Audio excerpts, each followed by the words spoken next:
नमस्कार दोस्तों, मैं आशा करता हूँ आप सभी अच्छे होंगे और अपने जीवन में कुछ बेहतरीन ज़रूर कर रहे होंगे। आज के एपिसोड में मैं आप सभी के लिए लेके आया हूँ चार्ली चैपलिन जी के कुछ चुनिंदा प्रेरणादायक विचारों को। तो चलिए आज का एपिसोड शुरू करते हैं। चार्ल्स स्पेंसर चैपलिन जी का जन्म 16 अप्रैल 1889 में ईस्ट स्ट्रीट, वॉलवर्थ, साउथ लंदन में हुआ था।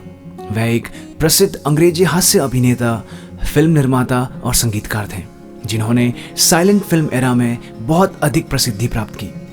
द ट्रैम्प के अपने फिल्मी चरित्र से वह पूरी दुनिया में प्रतिष्ठित हुए और उन्हें फिल्म इंडस्ट्री के इतिहास में सबसे महत्वपूर्ण हस्तियों में से एक माना गया। उनका फिल्मी करियर करीबन 75 इयर्स का रहा, जो कि विक्टोरियन एरा में उनके बचपन से 1977 में उनकी मृत्यु के एक साल पहले तक चला। चैपलिन जी का बचपन बहुत ही गरीबी और कठिनाइयों में गुजरा।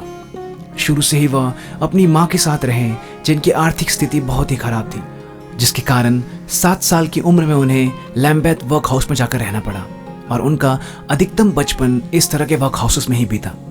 स्थिति और खराब तब हो गई जब 1898 में उनकी माँ को पागलखाने भेज दिया गया। करीबन 2 महीने बाद उनकी माँ पागलखाने से बाहर आई, परंतु 1903 में उनकी माँ को दोबारा पागलखाने में भर्ती करना पड़ा। चैपलिन जी सिर्फ 14 साल के थे इस समय। इस दौरान कई दिनों तक वे अकेले रहे और उन्हें खाने और सोने के लिए बहुत मुश्किलें हुई। उनकी स्थिति तब थोड़ी ठीक हुई जब उनके बड़े भाई सिडनी नेवी से वापस लौटे। करीबन 8 महीने बाद चैपलिन जी की माँ पागलखाने से बाहर आई, परंतु 1905 में फिर से उन्हें वापस अपनी बीमारी के चलते पागलखाने में भर्ती होना पड़ा, जिसके बाद वह अपनी पूरी ज़िंदगी वहीं रही और 1928 में वहीं पर उनकी मृत्यु भी हुई।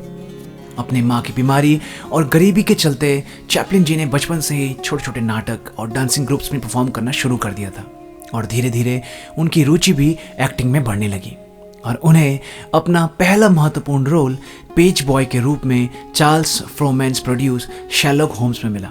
उनकी एक्टिंग इस नाटक में इतनी पसंद की गई कि उन्हें लंदन बुलाया गया अपने इस रोल को प्ले करने के लिए विलियम जिलेट के साथ, जिन्होंने असली शेरलॉक होम्स का किरदार निभाया था। चैपलिन जी की पहली डेब्यू फिल्म थी 1914 की मेकिंग अ लिविंग, जिसे प्रोड्यूस किया था कीस्टोन स्टूडियोज ने। इसके बाद वह पल आया जब उन्होंने अपना फेमस कैरेक्टर द ट्रैम्प को डेब्यू किया किड ऑटो रेसेस फिल्म में, जो कि उनका सबसे प्रसिद्ध और यादगार कैरेक्टर माना जाता है और यही वो कैरेक्टर भी था जिसकी वजह से उन्होंने आगे चलकर फिल्मी जगत की ऊंचाइयों को छुआ। The kid 1921, the Pilgrim 1923, the gold rush 1925, the circus 1928, city lights 1931, modern times 1936, the great dictator 1940, मॉन्सियोर वॉरडॉक्स 1947, limelight 1952 और a king in the New York 1957 जैसी बेहतरीन फिल्में उन्होंने बनाई। अपने इस स्वर्णीय फिल्म सफ़र के लिए उन्हें कई सारे पुरस्कारों से सम्मानित किया गया, जैसे कि 1972 में Golden Lion by Venice film festival, lifetime achievement award by Lincoln Center film society और the Hollywood walk of fame. Charlie Chaplin ji को 3 एकेडमी अवार्ड से भी सम्मानित किया गया, जिसमें पहला अवार्ड था honorary award for versatility and genius in acting, writing, directing and producing the circus in 1929। दूसरा अवार्ड था honorary award for the incalculable effect he has had in making motion pictures the art form of this century in 1972 और तीसरा award था best score award in 1973 for Limelight. 1976 में British Academy of Film and Television Arts BAFTA ने भी BAFTA fellowship award से उन्हें सम्मानित किया। National film registry by the United states library of Congress ने भी चार्ली चैपलिन जी की 6 फिल्मों the immigrant 1917, the kid 1921, the gold rush 1925, city lights 1931, modern times 1936 और द ग्रेट डिक्टेटर 1940 को प्रिजर्वेशन के लिए सिलेक्ट किया। चलिए दोस्तों, अब समय हो चला है चार्ली चैपलिन जी के चुनिंदा प्रेरणादायक विचारों को सुनने का। विचार नंबर 1, इस दुनिया में कुछ भी हमेशा नहीं रहता, हमारी परेशानियां भी नहीं।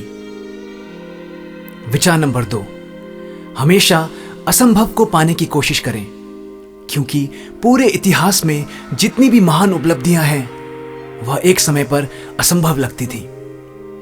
विचार नंबर 3, हम सोचते बहुत अधिक हैं और महसूस बहुत कम करते हैं। विचार नंबर 4, मेरा दर्द किसी के हंसने का कारण हो सकता है, लेकिन मेरी हंसी कभी किसी के दर्द का कारण नहीं होनी चाहिए।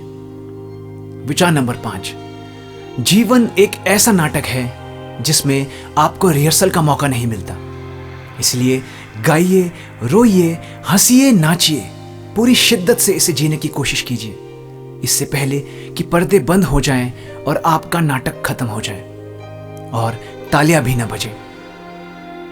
विचार नंबर 6, दर्पण मेरा सबसे अच्छा दोस्त है, क्योंकि जब मैं रोता हूं तो यह कभी नहीं हंसता है।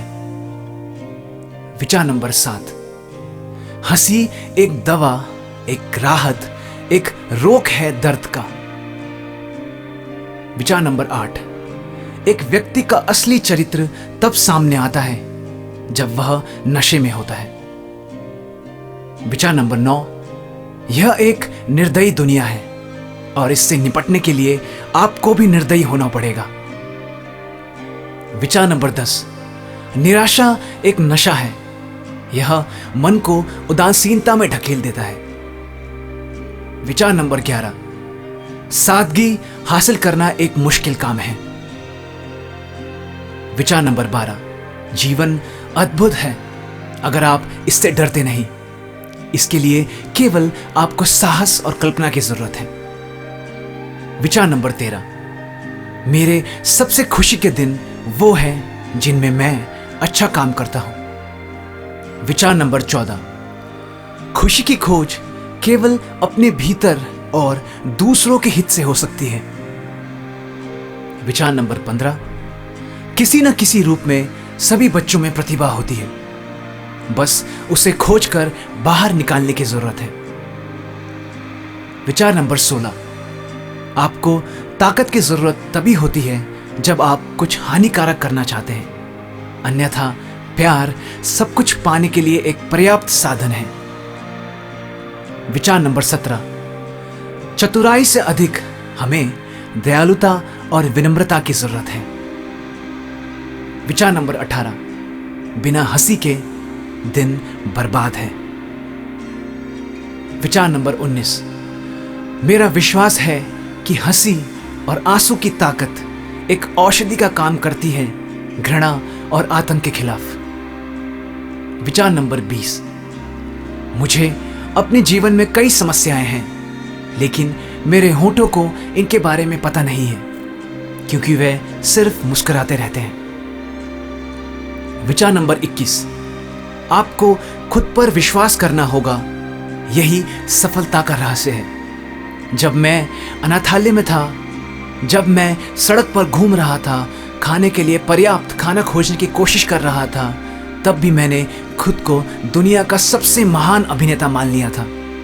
मुझे उस अति उत्साह को महसूस करना था जो अपने आप में पूर्ण विश्वास से आता है। इसके बिना आप कभी जीत नहीं सकते। विचार नंबर 22, अपनी प्रतिष्ठा से ज्यादा अपने विवेक की चिंता करें, क्योंकि आपका विवेक वही है जो आप हैं। आपकी प्रतिष्ठा वही है जो दूसरे आपके बारे में सोचते हैं, और दूसरे आपके बारे में क्या सोचते हैं यह उनकी समस्या है। विचार नंबर 23, सिर्फ आपके मुस्कुराने भर से ये जीवन और सार्थक हो जाएगी। विचार नंबर 24, मुझे माफ करें, लेकिन मैं कोई राजा नहीं बनना चाहता। यह मेरा व्यवसाय नहीं है। मैं किसी पर शासन या विजय नहीं करना चाहता। मैं सबकी मदद करना चाहता हूं। विचार नंबर 25, बिना मेहनत के आपकी कल्पना अर्थहीन है। विचार नंबर 26, क्लोजअप में देखे जाने पर जीवन एक त्रासदी है, लेकिन लंबे शॉट में एक कॉमेडी। विचार नंबर 27, सबसे दुखद बात जिसकी मैं कल्पना कर सकता हूं वह है विलासिता की आदत। विचार नंबर 28, एक रचनात्मक काम में सच्चाई जितनी गहरी होगी वह उतने ही लंबे समय तक जीवित रहेगा। विचार नंबर 29, मैं ईश्वर के साथ शांति से हूं। मेरा संघर्ष मनुष्य के साथ है। विचार नंबर 30। लोगों का स्नेह मुझे दुख देता है, लेकिन यह एक खूबसूरत दर्द है। तो चलिए दोस्तों, इसी सुंदर विचार के साथ यह एपिसोड यहीं पर खत्म होता है। मैं आशा करता हूं कि चार्ली चैपलिन जी के इन प्रेरणादायक विचारों से आप कुछ प्रेरित जरूर हुए होंगे। अगर ऐसा हुआ है तो हमें लाइक और कमेंट करके जरूर बताइएगा। और अगर आप लोग हमारे चैनल पर पहली बार आए हैं तो हमें सब्सक्राइब ज़रूर कीजिएगा, क्योंकि आपका सब्सक्रिप्शन हमें बहुत हिम्मत और प्रेरणा देता है ऐसे ही अपलोड्स करते रहने के लिए। तो चलिए, आप सभी लोगों से मिलता हूँ अगले एपिसोड में। आप सभी अपना ख्याल रखिएगा। धन्यवाद, नमस्कार, जय हिंद।